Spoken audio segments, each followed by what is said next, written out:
Welcome to Rustbuster's installation guide for Chevy's 1988 to 1998 K1500. Before we begin, if you're uncomfortable with any of the processes listed in this guide, we strongly suggest you seek the work of a professional. Ensure you have all the tools and utilities listed and that you're following all the manufacturer's safety precautions during use.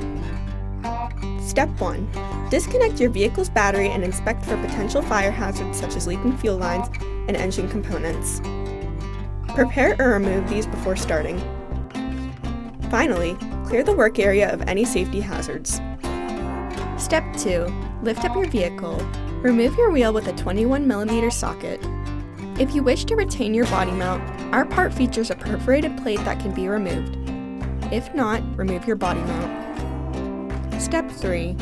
Paint the work area with a weldable primer to help prevent against rust formation. Push your front frame section onto the frame while using C-clamps to hold it in place.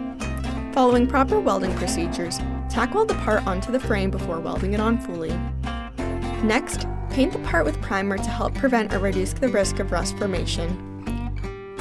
Finally, reinstall your wheel with a 21mm socket. Then you're done!